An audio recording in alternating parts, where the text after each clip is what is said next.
Alors, nous sommes aujourd'hui avec Jennifer Kuhn. Jennifer, vous êtes avec nous et merci d'accepter d'être là sous ce format-là. Vous allez nous parler des étapes de la création d'entreprise pour celles qui auraient des velléités de création d'entreprise. C'est souvent une excellente aventure à tenter. Et donc, vous avez probablement une méthode à nous soumettre pour y voir plus clair dans ce parcours de la création d'entreprise qui est évidemment parfois très nébuleux. Donc bonjour à vous. Tout à fait, oui, je suis ravie d'être ici aujourd'hui pour vous parler de ces étapes du coup.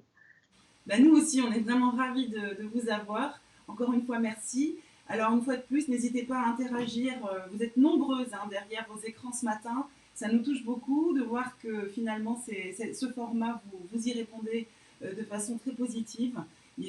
Donc n'hésitez pas à mettre des commentaires, à mettre des likes, à partager ce workshop ou taguer des personnes qui seraient éventuellement intéressées par ce que Jennifer a à nous raconter ce matin. Jennifer, je vais vous laisser la parole et puis je vous retrouve à la fin de votre présentation pour ensuite échanger éventuellement sur les commentaires qu'il y aurait pu y avoir.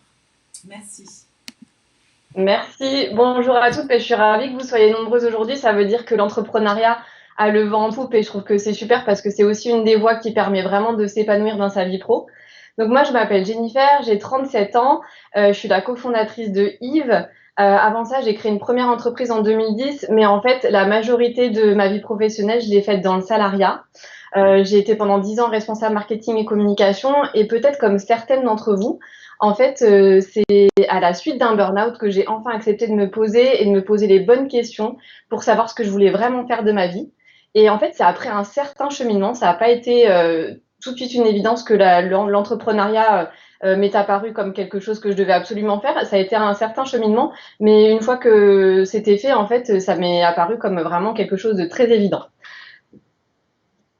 Hop, c'est bon, ça marche. Donc j'ai cofondé Yves du coup et avec mon associé et mon équipe, on a créé un parcours en fait qui vous permet de créer une entreprise qui vous ressemble. En fait, on a créé 5 boîtes en tout avec mes associés, donc on sait un petit peu maintenant quelles sont les étapes qu'il faut suivre et dans quel ordre il faut les faire. Et donc du coup, c'est ça dont je vais vous parler aujourd'hui pour vous aider en fait à éviter certains écueils. Ça marche pas toujours bien, si c'est bon. Alors déjà, en fait, vous voyez que nous, on met les formalités, en fait, on conseille de faire les formalités tout à la fin. Pourquoi? En fait, c'est parce qu'on a vu beaucoup trop de personnes qui faisaient les formalités, qui créaient leur statut tout de suite, et en fait, après, qui galéraient pendant des mois et des mois à pas avoir de chiffre d'affaires, à pas avoir de clients, et du coup, qui se fatiguaient vraiment, en fait, dans leur entreprise. Et nous, en fait, ce qu'on préconise de faire, c'est de vraiment mettre tout ça à la fin et de réfléchir avant à son entreprise, de réfléchir vraiment, de se projeter dans le quotidien de ce qu'on va être dans son entreprise, d'aller vraiment au contact de vos futurs clients, de bien préparer en amont votre lancement et après seulement de faire de vous lancer. Et du coup, en gros, si on schématise, en fait, on vous fait passer par 4 grandes étapes. Donc, on a d'abord 3 étapes pour se connaître et connaître son marché. Ensuite, on a 3 étapes pour organiser son projet et élaborer sa stratégie. Ensuite, 3 étapes pour se faire connaître et préparer son lancement commercial. Hyper important de le faire en amont. Et ensuite, 3 étapes pour se faire financer et créer sa structure. Hop, et après tout ça, maintenant c'est parti. Après cette longue introduction, je vais enfin vous parler de toutes les étapes à suivre pour créer votre entreprise. Première étape déjà, c'est hyper important d'apprendre à se connaître et surtout de ne pas faire les tests qui vous disent si vous êtes fait ou pas pour être entrepreneur. Nous, on a horreur de ces tests-là parce qu'en fait, on estime qu'il n'y a pas un, mais des profils entrepreneurs et que quelqu'un qui crée une boîte de 500 personnes ou de 20 personnes ou quelqu'un qui veut juste créer son propre emploi, et ben, c'est tous des entrepreneurs et en fait, tout est bien et du moment que ça vous épanouit. Donc voilà, du coup, nous, en fait, on pense qu'il y a vraiment différents types d'entrepreneurs. Par contre, c'est hyper important de bien se connaître pour savoir exactement qui vous êtes et du coup, en fait, de faire des tests de personnalité qui vous apprennent à savoir qui vous êtes et de savoir ce que vous voulez et ce que vous voulez pas, de savoir capitaliser sur vos forces et sur vos talents, parce que nous, on estime aussi qu'il vaut mieux capitaliser sur ses forces qu'essayer d'aller gommer des points faibles. Ça va bien plus vite et bien plus loin quand on capitalise plutôt sur ses forces. Et c'est aussi, en fait, connaître votre rapport aux autres et savoir un petit peu comment vous vous situez naturellement dans un collectif. Et c'est savoir évaluer aussi votre force mentale pour pouvoir la travailler derrière. Parce que si vous êtes dans un moment où vous avez une force mentale qui est un petit peu basse et après des accidents de la vie, ça peut arriver. L'avantage, en fait, c'est que ça peut prendre du temps, mais ça se reconstruit par contre. Donc, du coup, c'est important de savoir où vous en êtes pour aller vraiment travailler là-dessus et aller se reconstruire avant de créer sa boîte et surtout bien se connaître et se projeter dans son quotidien. Juste une petite anecdote du coup qui va là me concerner moi, ce sera plus le cas après, je vous assure, mais en fait c'est pour ma première boîte en 2010, j'avais pas tellement réfléchi à tout ça, je m'étais juste dit que en fait j'adorais faire la cuisine et puis en plus c'était la grande mode de toutes les émissions genre Top Chef etc. C'était le grand lancement de toutes ces émissions là et du coup en fait j'ai créé une boîte en lien avec ça et en fait je m'étais pas assez projetée dans ce qu'allait être mon quotidien et je m'étais pas assez évaluée sur ce que moi j'aimais vraiment faire de ma vie. Et en fait, je me suis rendu compte que ça me demandait que ce que mon quotidien, ma création d'entreprise était super. Et après, mon quotidien opérationnel en tant que créatrice d'entreprise, ben en fait, il était plus assez stimulant intellectuellement parce que je faisais que tester des recettes, faire les courses, emballer et puis aller livrer. Donc voilà, du coup, c'est quelque chose qui est vraiment il faut vraiment vous projeter dans ce que vous allez faire derrière et l'évaluer avant pour pas vous planter après et en fait prendre ça pour un échec. Plus vous le faites en amont et moins vous aurez d'échecs en face. La deuxième étape, si j'y arrive, voilà, c'est de trouver une idée d'entreprise qui vous ressemble. Donc trouver une idée déjà c'est hyper important. Là il y a deux écoles, il y a ceux qui attendent de trouver la bonne idée pour se lancer et ceux qui ont persuadé d'avoir la bonne idée, du coup qui se lancent un petit peu corps et âme et parfois sans avoir trop réfléchi en amont. Je refais référence à l'anecdote précédente, hein, il faut vraiment faire attention à ça. Donc là, du coup, vous allez un petit peu regarder, du coup, quelles sont vos passions, quelles sont vos compétences et vos réalisations, quelles sont vos valeurs. Hyper important de créer une entreprise en lien avec ces valeurs. Ça, je le répéterai jamais assez, c'est super important. Avec vos envies, mais aussi avec vos contraintes et avec vos limites. Je vous fais une deuxième anecdote sur ce sujet-là, et cette fois, ça parle pas de moi, c'est promis. C'est en fait une personne qu'on a accompagnée qui voulait être coach scolaire. Et en fait, à côté de ça, c'est moteur et c'est ce qui l'a boosté en fait à avoir cette vie professionnelle-là, c'est déjà que ça lui plaisait énormément d'être coach scolaire, mais c'est aussi qu'en fait, elle voulait plus profiter de voir ses filles, de pouvoir aller les chercher à la sortie de l'école. Et en fait, du coup, quand on a creusé un peu ça, on s'est rendu compte que coach scolaire, si on se projetait dans son quotidien, ça voulait dire que en fait, elle allait être indisponible aux heures où ses filles allaient être dispo. Et donc, du coup, en fait, elle allait avoir un métier qui lui plaisait, mais ses moteurs n'allaient pas être activés, donc elle n'allait pas pouvoir tenir longtemps, c'est certain. Donc, du coup, en fait, on l'a refait bifurquer vers du coaching familial où, du coup, elle accompagne les nouveaux parents dans leur parentalité et, du coup, ça lui permet d'avoir un emploi du temps plus adapté à ses moteurs et, du coup, elle est hyper épanouie dans sa nouvelle vie pro. Donc, voilà, c'est vraiment aussi une étape par laquelle il faut passer.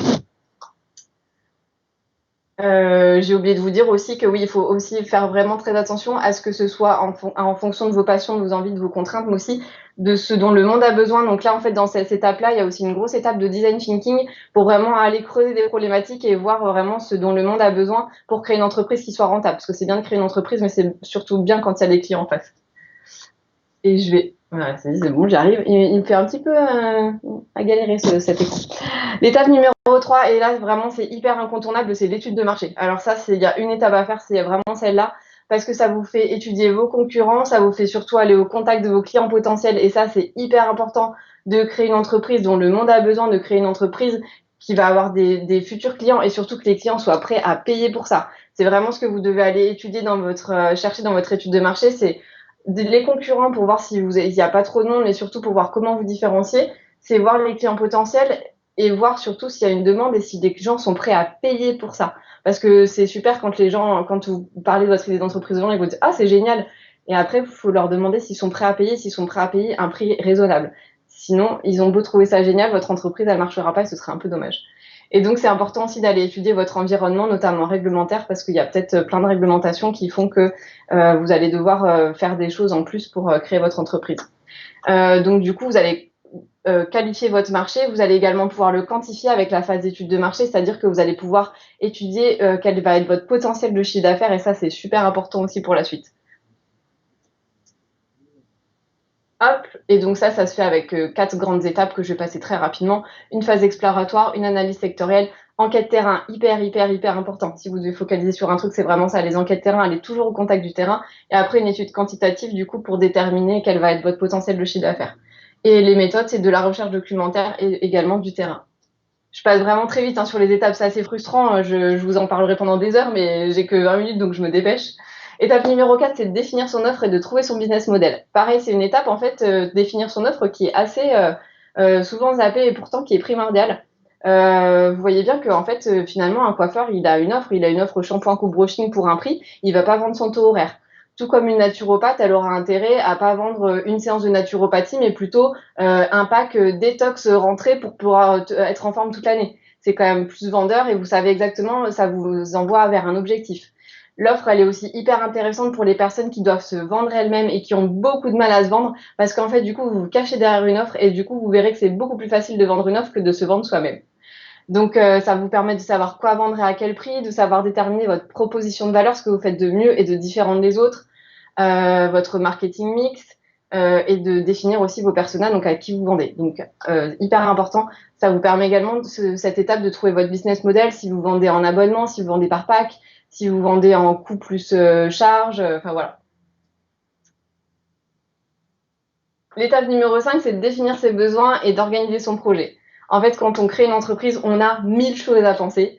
Ça part dans tous les sens. Je sais pas s'il y en a qui sont déjà dans la période de création d'entreprise, mais souvent, on en fait un petit peu des nuits blanches. Ça, c'est stimulant, mais on pense à plein de choses. Il faut que je fasse ci, il faut que je fasse ça. Et on a tendance un petit peu à se perdre et à se faire toute une montagne de ce qu'il y a à faire. Et c'est vrai qu'il y a beaucoup de choses à faire, mais du coup, autant l'organiser et prendre les choses étape par étape. Et comme ça, vous verrez, ce sera beaucoup plus facile. Donc, du coup, la première chose, c'est de définir ses besoins. En fait, sur toutes les sphères de votre entreprise, il faut vraiment que vous fassiez une espèce, alors c'est pas un arbre de décision, mais c'est une roue des implications que ça s'appelle, où du coup vous allez mapper en fait tous vos besoins et en fait vous allez voir des conséquences de tels besoins. Il me faut, je sais pas, il faut que je fasse un pacte d'associés, donc du coup il faut que je paye un avocat, donc du coup il faut que je cherche un modèle de pacte d'associés. Enfin voilà, vous allez voir que vous allez à chaque fois avoir des mini tâches qui vont découler des grandes tâches que vous allez créer. Et ensuite, le but, c'est de les mettre en fait sur un calendrier, sur un rétro-planning qui va vous permettre d'une part d'établir une date possible de lancement parce que vous allez voir qu'il y a des étapes qu'il faut absolument que vous fassiez avant le lancement. Faire votre site internet, par exemple, faire, je sais pas, des flyers, vos cartes de visite, être allé voir vos premiers clients, avoir packagé vos offres, avoir cherché un lieu aussi. Donc, du coup, je regarde là, il faut que je me dépêche.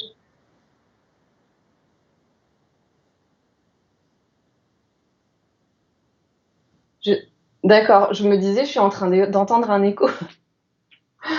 Bon, petit problème technique, c'est pas grave. Et donc, du coup, vous allez mettre ça sur un rétro-planning pour pouvoir établir une date possible de lancement, pour vous organiser sans vous éparpiller. Et en fait, ça vous permet aussi de ne pas vous décourager en découpant des grandes étapes en toutes petites tâches que vous allez pouvoir mettre sur un agenda. Vous allez voir, ça va beaucoup vous déstresser de faire ça.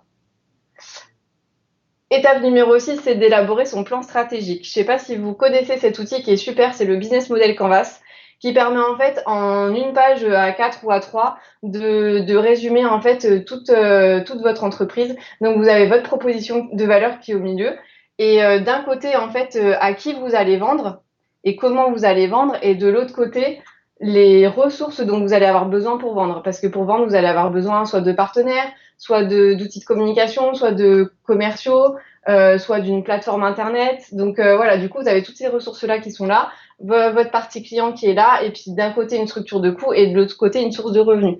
Donc cette partie-là, elle est hyper importante aussi pour pouvoir vraiment avoir une vision d'ensemble, une vision globale de votre stratégie et pouvoir vous y référer tout le temps pour piloter votre entreprise. L'étape numéro 7, c'est de construire son plan d'action commercial. Alors c'est quelque chose pareil qui est un petit peu qui peut être effrayant parce que la partie commerciale c'est quelque chose qui peut un peu effrayer. Mais du coup, plus vous préparez ça en amont et mieux c'est. C'est en fait définir en fonction de votre objectif de chiffre d'affaires que vous aurez normalement déterminé grâce à l'étape de l'étude de marché. Combien de contacts il faut que vous ayez pour transformer en une vente, avec quels argumentaires et pour quelle cible. Donc vraiment, ça c'est aussi quelque chose qui se prépare bien en amont et qui est hyper important à faire. Parce que vous allez voir aussi que si vous avez par exemple un objectif de, je sais pas, 6 ventes à tant d'euros le premier mois, en fait, les 6 ventes, c'est pas 6 prospects qu'il va falloir, c'est peut-être 100. Donc, du coup, il va falloir que vous arriviez à toucher 100 personnes. Donc, du coup, c'est grâce à ça, en fait, que vous préparez tout ça. L'étape numéro 8, c'est d'élaborer son plan de communication. En fait, le plan de communication, ce qui est super important, c'est d'avoir déjà un calendrier un petit peu événementiel de votre lancement et de votre année. Donc, ça peut être le lancement. Si vous avez des choses en lien avec les vacances scolaires, c'est de les mettre aussi sur un agenda et de pouvoir faire des actions en fonction. Si vous, je sais pas, si vous proposez des stages pour des enfants, par exemple, vous avez ce calendrier-là. Si vous proposez des soldes à Noël, vous allez aussi avoir un calendrier qui va être lié à ça. Mais en plus de ce calendrier vraiment annuel, il va falloir aussi que vous sachiez en fait par quelles expériences passent vos prospects avant d'arriver vers vous. Déjà, en communication, on sait qu'on a 3 étapes, faire connaître, faire aimer, faire agir. Donc, vos prospects passeront forcément par là, mais ils ont peut-être parfois des phases de découragement ou des phases où ils sont contents parce qu'ils ont trouvé quelque chose. Donc, c'est important de savoir par quelle phase ils passent, par quels canaux, en fait, ils vont aller chercher l'information avant de vous trouver pour vous trouver sur ce canal de communication-là et lui délivrer les bons messages au bon moment. Donc voilà, ce calendrier plus connaître vraiment vos personas et savoir par quelle étape ils passent pour lui pousser le bon message au bon moment, c'est aussi super important. Ensuite, on passe dans quelque chose de vraiment plus concret, voilà. C'est de créer votre identité visuelle et de communiquer. Ça, c'est souvent le côté super sympa, en fait, de la création d'entreprise. Mais ça paraît un petit peu impossible. En fait, il existe des outils gratuits pour pouvoir faire vous-même plein de choses. Il y a Canva, enfin voilà, il y a plein de choses pour créer votre identité visuelle et communiquer vous-même. C'est important d'être reconnaissable, de communiquer au bon endroit, de véhiculer vraiment un univers et que vous soyez reconnaissable au premier coup d'œil et de véhiculer les valeurs aussi que vous voulez véhiculer et de créer les bons outils. Parfois, un site internet ne sera pas forcément le bon outil, ça peut être une page Facebook ou une application, une newsletter, donc c'est vraiment important de savoir créer les bons outils. Nous, on vous apprend en fait dans notre parcours à faire tout ça vous-même pour que vous ayez le moins possible à sous-traiter cette partie-là et que vous puissiez le faire vous-même. En tout cas, c'est vraiment une étape qui est hyper importante et qui va vraiment véhiculer en fait l'image de votre entreprise. Donc, elle est très importante à faire et il faut la faire bien en amont de créer votre boîte. Et on en vient aux 3 dernières étapes, donc qui sont les étapes de financement et de création d'entreprise. Donc l'étape numéro 10, c'est de faire son business plan. C'est une étape qui est vraiment incontournable si notamment vous cherchez des financements. Alors là, c'est le document qu'on va vous demander. C'est ce qui va, en fait, toutes les étapes que vous avez fait avant vont vous servir à remplir le business plan de façon très facile. Business plan, vous avez une partie rédigée d'entre 10 et 20 pages pour parler de toute votre entreprise, de sa stratégie, de vos clients, de comment vous allez aller chercher vos clients, de vos coûts, etc.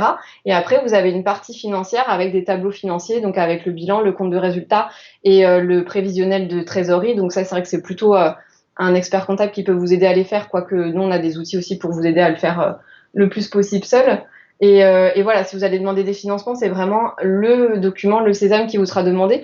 Même si vous n'avez pas besoin de financement, c'est un document qui est bien parce qu'en fait, ça vous permet de vous y référer, de connaître les objectifs que vous vous êtes fixés tous les ans et de comment vous allez les atteindre. Donc, pour piloter son entreprise, le business plan, il est quand même aussi super utile. Pour les prêts d'honneur, le business plan sera toujours demandé aussi pour celles qui veulent demander des prêts d'honneur.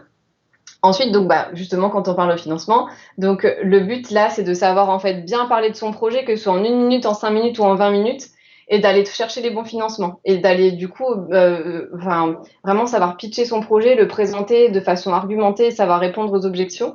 Donc ça, c'est vraiment quelque chose qui se travaille aussi. Et après, c'est d'aller chercher les bons financements. Est-ce que ça va être de la subvention, du prêt d'honneur, du prêt bancaire? Est-ce que ça va être avec l'ARS, par exemple, de Pôle emploi? Est-ce que vous allez prendre une garantie sur votre prêt bancaire? Tout ça, c'est des notions qui peuvent être assez floues et sur lesquelles il est pas mal du coup d'être un peu éclairé.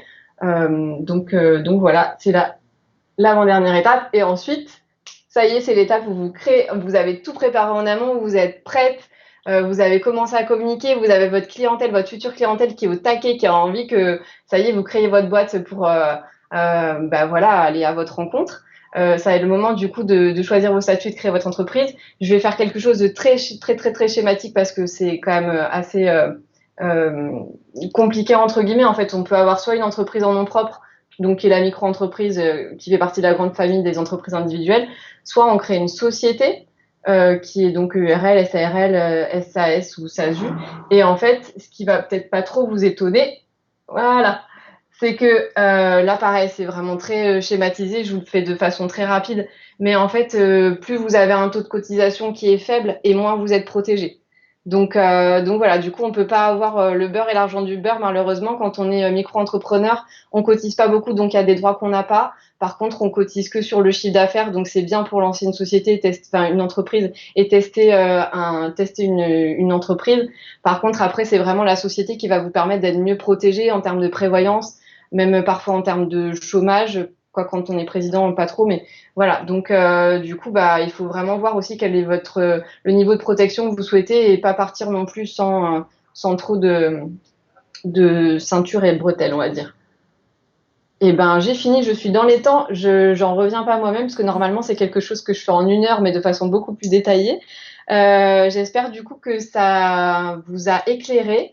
Je pense que ce sera remis dans le chat, mais en fait, on expose en mode virtuel au salon professionnel. Donc, du coup, vous pouvez prendre rendez-vous avec nous de aujourd'hui jusqu'à mercredi inclus. On a ouvert 2 créneaux. En fait, il y a un autre associé qui est spécialisé, lui, plus en financement, justement, innovation, business développement, qui sera aussi, qui a des créneaux d'ouvert. Donc, voilà, il nous reste encore quelques créneaux jusqu'à mercredi. Donc, du coup, vous pouvez prendre rendez-vous avec nous. Vous pouvez aussi découvrir gratuitement votre profil entrepreneur. En fait, on a notre premier module qui est gratuit pour pouvoir découvrir votre profil entrepreneur gratuitement. Donc, si vous voulez aller essayer, eh ben, on vous accueille avec plaisir sur la plateforme pour que vous allez non pas savoir si vous pouvez être entrepreneur ou pas, mais savoir quel type d'entrepreneur vous êtes. Et voilà, j'espère que ça vous donnera envie de créer votre boîte et parce que c'est vraiment quand on crée en lien avec ses valeurs et quand on a vraiment étudié tout ça avant, ça peut être vraiment un axe pour s'épanouir dans sa vie pro et voilà, je ne saurais que trop vous le recommander. Merci 1000 fois, Jennifer. C'était passionnant, vraiment. Je pense que c'est très éclairant aussi d'avoir une meilleure visibilité sur ce chemin de la création d'entreprise, qui est quand même un chemin avec des étapes importantes qu'il ne faut pas négliger et de se faire accompagner, c'est sûr, paraît assez évident. Alors il y a effectivement une question à ce propos justement sur l'accompagnement que vous proposez, de la durée, en fait, combien de temps dure c'est Morgane qui s'intéresse donc à vos services et qui demande combien de temps peut durer un accompagnement avec vous en suivant différentes étapes que vous venez d'exposer. Alors, pour faire le parcours complet, c'est plutôt en 6 mois, parce que 6 mois pour créer son entreprise, c'est quand même plutôt les délais moyens, en fait, et dire qu'on va créer une entreprise en 1 mois ou 2 mois, ce serait un peu utopique. Donc, c'est 6 mois, en fait. Donc, nous, notre parcours complet, il fait 12 modules. Donc, on débloque un module toutes les 2 semaines, donc ça peut se faire en 6 mois. L'étude de marché, elle peut durer quand même un petit peu plus longtemps que 2 semaines, parce que vous allez aller sur le terrain, vous allez attendre des réponses de clients. Donc voilà, du coup, c'est 6 mois qui peuvent se prolonger sur 8 mois. Nous, c'est le délai moyen qu'on voit parmi nos clients. Et après, pour ceux qui ont déjà commencé à créer leur entreprise ou alors qui ont par exemple pas besoin de financement et qui voudraient saper certaines étapes, en fait, ils peuvent soit prendre le parcours en cours de route, soit prendre certains modules et pas d'autres. Donc voilà, du coup, c'est vraiment à discuter. Mais nous, en tout cas, on ouvre un module toutes les 2 semaines. C'est le rythme qu'on vous conseille de suivre. Excellent. Alors, vraiment, merci 1000 fois. Il y a beaucoup de réactions sur la pertinence de votre présentation et de l'intérêt. Ça donne envie, en fait, de se faire accompagner par vous parce que ça a l'air bien clair. Il y a une personne qui redemande le lien pour pouvoir connaître le profil entrepreneur, connaître son profil. Ouais, ça soit peut-être pas très bien. Alors, c'est IVES-incubator, incubator.com. Merci. J'en profite pour rappeler qu'effectivement, vous êtes on peut retrouver toutes vos coordonnées sur notre site internet avec sur le pôle création d'entreprise. Vous avez également la possibilité de prendre des rendez-vous. Vous le disiez, Jennifer, vous avez mis en place des créneaux, débloqué des créneaux de rendez-vous gratuits dans le cadre du salon. Et merci de l'avoir proposé. Donc jusqu'à mercredi prochain, vous pouvez avoir un rendez-vous personnalisé, gratuit dans le cadre du salon. Donc n'hésitez pas à en profiter. Les personnes qui ont pris des rendez-vous avec nous, on peut le faire en téléphone, par visio. Et en fait, pour les Nantaises, on en accueille, il y en a qui vont venir dans nos bureaux. Donc, si vous en avez marre du virtuel et que vous voulez venir nous voir dans nos bureaux pour les rendez-vous jusqu'à mercredi, pour les Nantaises ou autour, c'est tout à fait possible. On vous reçoit, on est en centre-ville de Nantes, à côté de la place Royale. Excellent. Et on mettra les masques, on fera très attention. C'est sûr que de pouvoir se voir physiquement, c'est quand même toujours mieux et sentir aussi les affinités.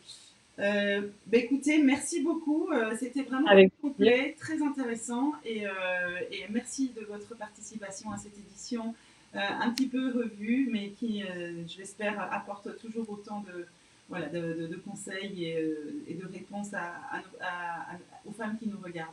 Merci beaucoup Jennifer, une fois de plus. Merci à vous, très bonne journée. Bon salon et à très bientôt. Merci beaucoup. Merci vous aussi.